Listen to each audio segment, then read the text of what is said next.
Hello, everyone, and welcome back to our podcast. I'm Emma. And I'm John. Today we're going to talk about a very serious topic, the war between the United States, Israel, and Iran in 2026.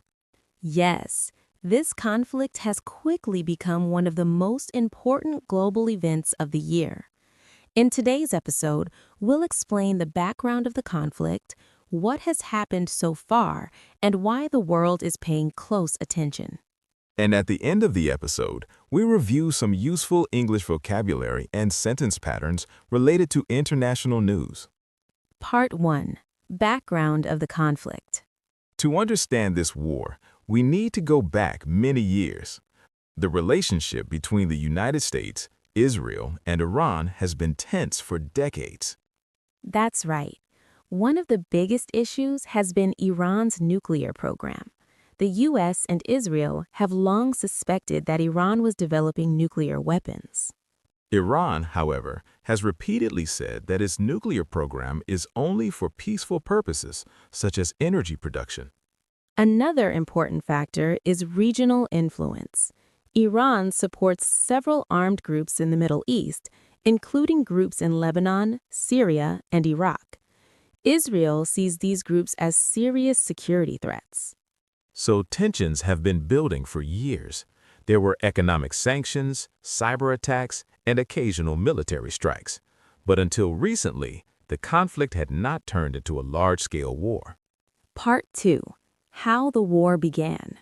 In early 2026, the situation escalated dramatically.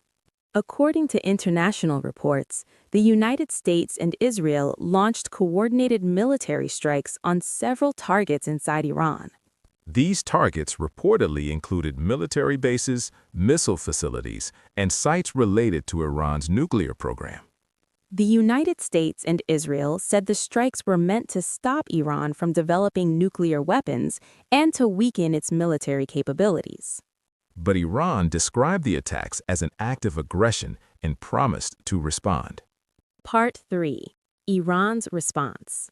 Soon after the strikes, Iran launched missiles and drones toward Israeli territory and several U.S. military bases in the region. Some of these attacks targeted areas in the Middle East where American troops are stationed. The conflict quickly spread beyond the initial strikes. Military activity increased in several parts of the region. Many countries are now worried that the war could expand further and involve more nations. Part 4. Global impact. This conflict is not only a regional issue, it also has global consequences. For example, oil prices have become more unstable because the Middle East is one of the world's most important oil-producing regions.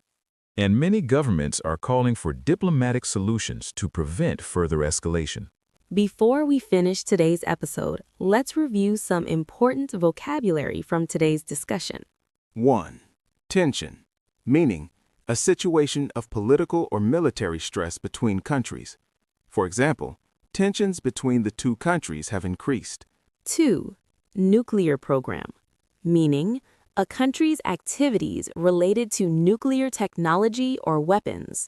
For example, Iran's nuclear program has been controversial.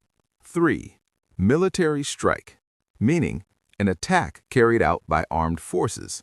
For example, the military strike targeted several bases. 4.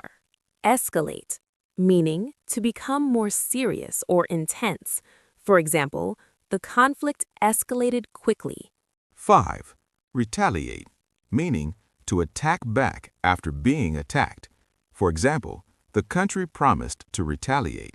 Now, let's review a few useful sentence structures for discussing international news. Pattern 1.